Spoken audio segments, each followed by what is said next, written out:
Hello, people. This is Eric Cobra. And Rana Naraja. Warlord 1. And Giveneer. And last time, we learned a very valuable lesson. Yes. Never forgive anyone. Yes, always be a judgmental asshole and you will do just fine.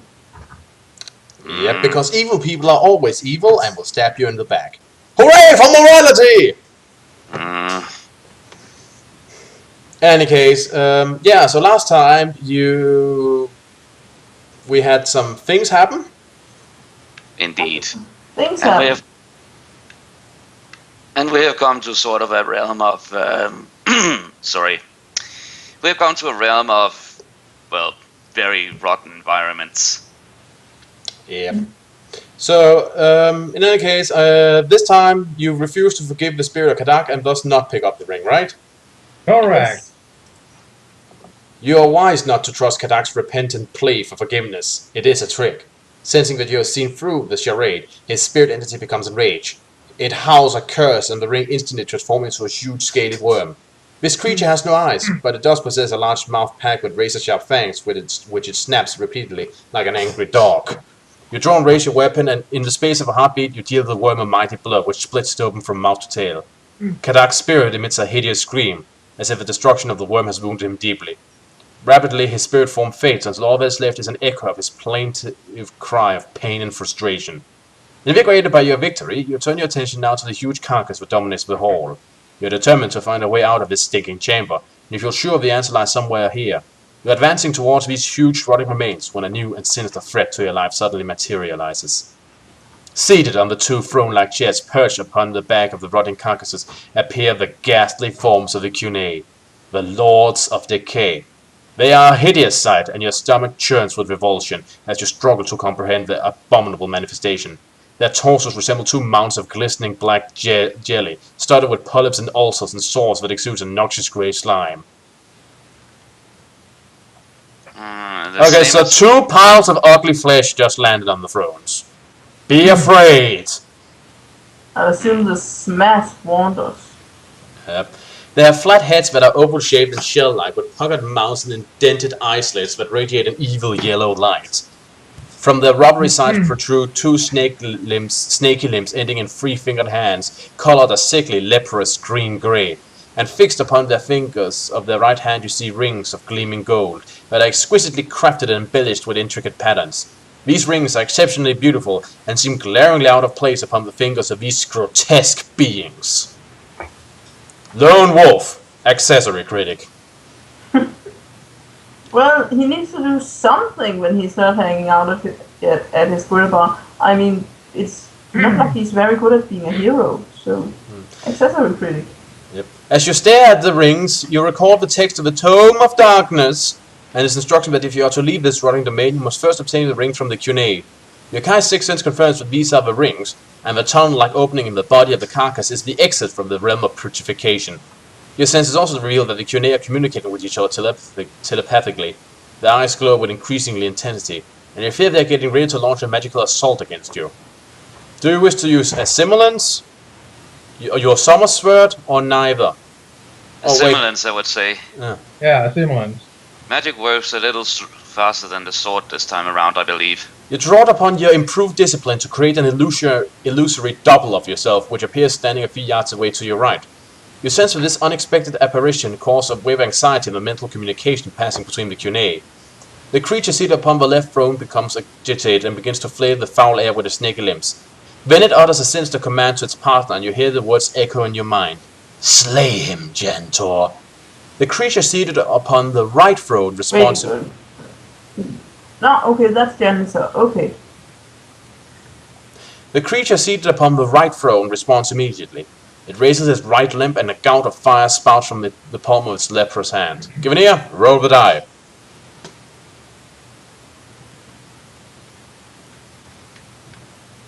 Eight.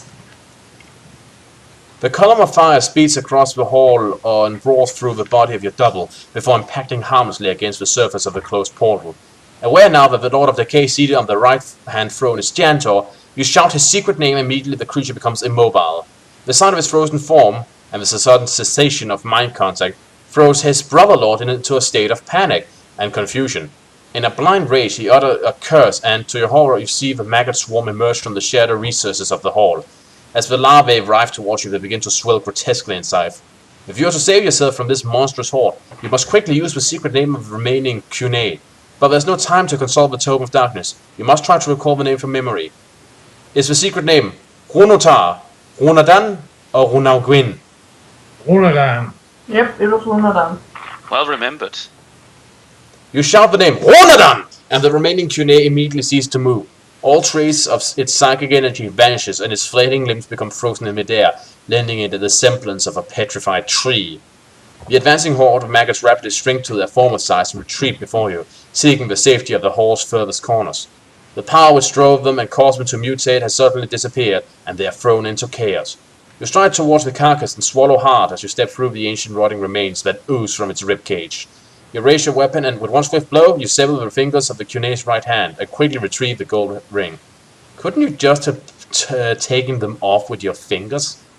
No, then we would have to touch them. Yeah, the Lords of the Cave, we probably have to wash our hands afterward. I don't think there's any... Restroom. Yeah, there ain't restroom around here. You already have to walk into the belly of a giant, rotting, decaying dragon to proceed. I don't think... Yeah, that's bad enough. Okay. You don't want to touch anything. No touching. With our flesh. Yeah. Suddenly, a squeal of hinges draws your attention to the great portal on the far side of the hall.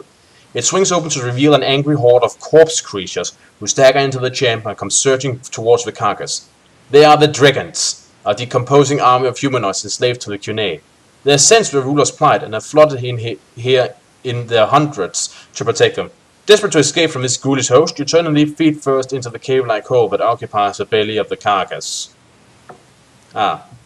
So this time there was no opportunity to take advantage of their helpless bodies. No.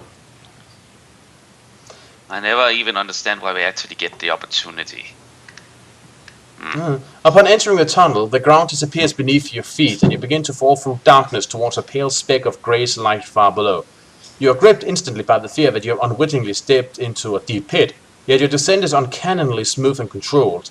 It is as if you are being lowered by an invincible cable down a dark, interminable mineshaft. As you slowly descend, your fear subsides and you take the opportunity to look at the ring which you cut from the hand of the Cunei. It radiates its own dim light, by which you can see a runic inscription carved on the side of the band. You've now gotten the Cunei ring as a special item. Its runic number is 20. Let me see. I just need to add this. Give me a moment.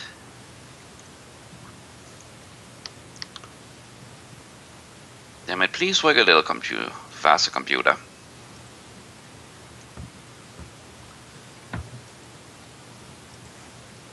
Okay, the number was... 20. Okay, 20. Alright. Oh hey, do you want a picture of those two fellas, the Cunei? Yeah, Yes, sure. please. Just noticed Let's there have a actually look. is one. Okay, now you get to see them, and... Well, they're not exactly jelly, but you'll see. Right, so... Let's see.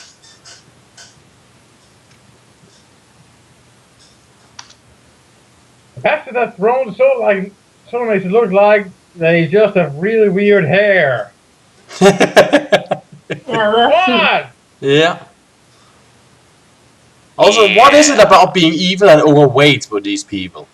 I do not know. Well, you know, beautiful equals good. Ugly equals evil. I do not really know about that. But yeah, it It's is a trope. Yeah. But then again, if I may, in terms of evil, well, there is one evil character like, say, Sephiroth, who can be considered good looking to some. Yeah, but He's quite- Sephiroth is not in Lone Wolf, Rana. Okay, for this one then, okay, sorry. And it is a trope we see a lot.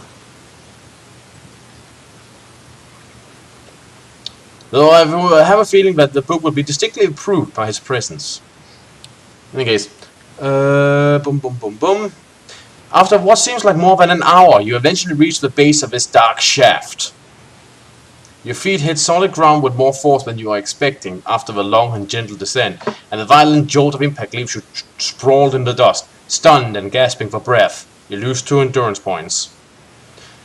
Dragging yourself warily to your feet, you inspect your new surroundings with a feeling of curiosity and apprehension. You emerge in a deep rock mine tunnel that passes through ore-rich rock. The reek of iron, sulfur, and rust assails your nostrils, a pungent aroma, but one that smells as sweet as spring and summerland after the indescribable stench of the Hall of the Cunei. You scan the tunnel in both directions and use your Kai senses to gather information. The faint sound of hammering and scraping can be heard coming from somewhere above, and the symmetrical grooves which scarce the tunnel walls tell you that this passage was excavated by some sort of giant burrowing machine. Feeling certain that you have entered a new realm of the Plane of Darkness, you are about to consult the Tome of Darkness, when suddenly you hear a noise along the tunnel away to your right. Something is approaching. Something huge. At great speed. Do you wish to use Grand Hunt Mastery? Yes. Sure. Your improved mastery enables you to detect the outline of a large creature approaching through the tunnel. Viewed from the front, it has the appearance of a gigantic beetle, but one with hundreds of stubby legs that are moving in rapid waves like those of a millipede. You sense that it is a living creature and not a mechanical device, and that it is approaching at a terrific pace. Its width almost completely fills the tunnel, and unless you take immediate steps to avoid it, you could be knocked down and crushed as it passes through this section. Do you wish to run from the advancing creature, or try to find a safe haven to stay while it passes? Let's check if we can hide somewhere. Hide. I suggest that as much. You scour the tunnel walls but detect no cracks nor crevice large enough to accommodate your body. Then you notice the supporting beams which crisscross the tunnel ceiling. They protrude no more than a foot or two from the roof of the tunnel, but they could provide you with a way of escaping out of the path of the approaching juggernaut. Because it's the Juggernaut, bitch. Oh, crap, we are so doomed. You leap into the air with your hands outstretched and make a grab for one of the beams which supports the narrow arc of the tunnel roof. Gunnar, roll the die and add 2 for having grand pathmanship.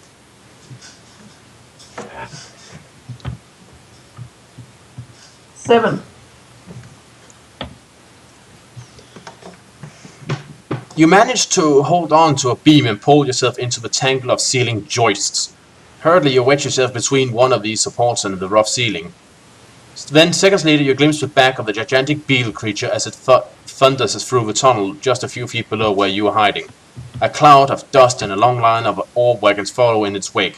Some of these heavy wagons are empty, but the majority are piled high with grey metallic rock, heavily veined with a mineral that radiates a strange yellow luminescence. Do you wish to leap into the last ore wagon, or to not leap into the wagon? No idea what is in it, Let's get a lift. yeah. Yeah, that's right. If we die, we can just restart. Or, reload. You make a brave leap from the last wagon in the line and land among its cargo of glowing ore with a stunning jolt. Lose 2 endurance points. This wagon is only partially filled, and you're able to stay hidden as it trundles on its way.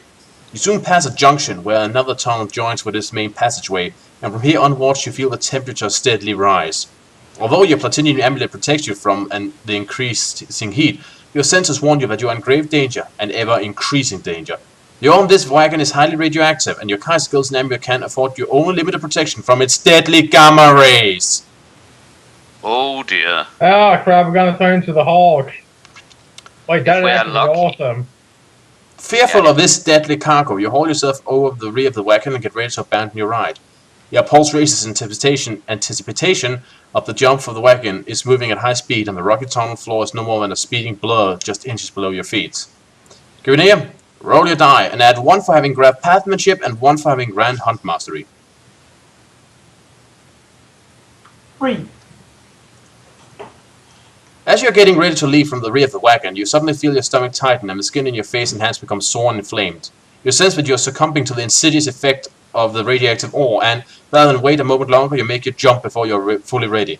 You hit the tunnel floor with bone-shattering force. Even though you cover your head and roll expertly to lessen the shock of the impact, you suffer painful injuries to your shoulder, knees, and elbows. Lose 4 endurance points. Not exactly the same grace as Batman would land with.